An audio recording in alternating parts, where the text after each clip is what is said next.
Quand vous êtes appelé par l'Éternel, choisi pour une grande mission, il faut que vous sachiez que vous serez incompris ou incomprise. Il arrivera des moments où vos actions ou vos actes seront mal interprétés.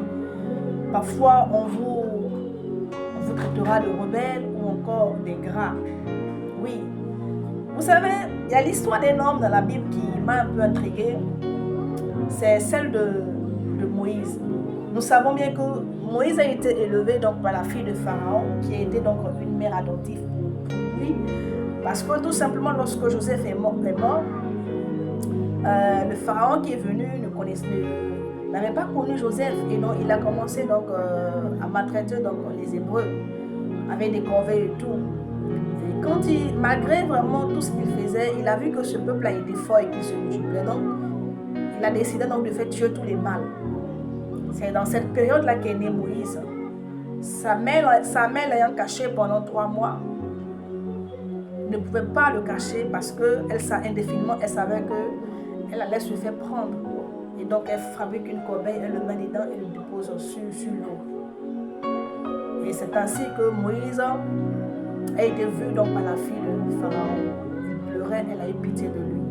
Elle a su que c'était l'un des enfants des Hébreux, mais quand même elle a recueilli cet enfant-là. Elle a pris et elle en a fait son fils. Elle s'est occupée de Pharaon, de Moïse. Elle a tout appris à Moïse. Elle a mis à l'école. Elle a fait tout ce qu'une mère fait pour un enfant. Mais quand Moïse a grandi, Moïse ne se reconnaissait pas en tant qu'Égyptien, mais il se définissait comme un Hébreu. Et imaginez-vous un peu la réaction de celle qui était sa mère adoptée, celle qu'il avait élevée. C'est-à-dire qu'elle s'est sentie trahie. C'est-à-dire que, n'ayant pas compris vraiment la réaction ou le comportement de Moïse, il s'est dit que c'était un ingrat.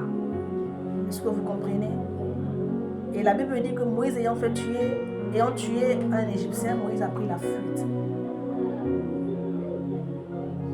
Moïse a pris la fuite. Donc je veux tout simplement te dire cela parce que beaucoup aujourd'hui sont victimes à cause donc de l'appel qu'ils ont sur leur vie, à cause de la grande mission que le Seigneur leur a confiée. À cause de cela, ils sont obligés de faire certaines choses que certainement les gens ne comprendront pas. Et à cause de ce que les gens n'arrivent pas à comprendre vraiment, les actes et les actions qu'ils posent, on les juge à tort et à travers. Vous savez, le Seigneur Jésus-Christ a dit quelque chose aux disciples. Lorsqu'il les appelait, il leur disait, venez, je vais vous laver les pieds et les mains. Il y a un qui a résisté, il y a un qui a fait une résistance. Donc Pierre a dit non, c'est pas possible parce que dans son entendement, ce n'était pas possible que le maître puisse leur laver les pieds et les mains. Au contraire, c'est eux qui étaient censés laver les pieds et les mains du maître. Mais ils ne savaient pas que l'acte que posait le Seigneur Jésus-Christ n'était pas physiquement, ce n'était pas normal. Mais il le faisait parce que ça relatait donc du spirituel, de l'aspect spirituel. Il y a une chose que le Seigneur a dit à Pierre. Il lui a dit, ce que je fais, tu ne comprends pas. Mais demain, tu comprendras. C'est pour cela que je dis à quelqu'un, ne cherche pas à te justifier. Même si on te colle des étiquettes d'ingrat, de rebelle ou encore je ne sais quoi. Ne cherche pas à te justifier. Toi, focalise-toi sur le Dieu qui a mis en toi cette vision et cette mission. Oui. Et il faut que tu saches aussi que tu ne seras pas forcément, les gens ne vont pas forcément t'accepter ou accepter ce que tu fais. Mais toi, tu dois croire en ce Dieu-là qui a tourné son regard avec toi et qui t'a choisi parmi tant d'hommes sur la terre pour cette mission. Il y aura toujours des choses à dire. Les gens trouveront toujours des choses pour pouvoir te discréditer, pour pouvoir vraiment ternir ta réputation. Mais tu ne dois pas t'occuper de cela. Le Seigneur a dit, il dit, assieds-toi à ma droite. Et il dit, garde le silence. Il y a certains combats où tu dois garder le silence. Et l'Éternel lui-même feras ce combat pour toi. Ce genre de combat, ce n'est pas à toi de faire. Ce n'est pas à toi de te justifier. Ce n'est pas à toi d'aller ici pour expliquer.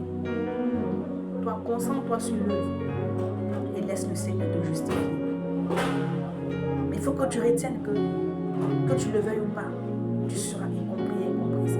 Que tu le veuilles ou pas.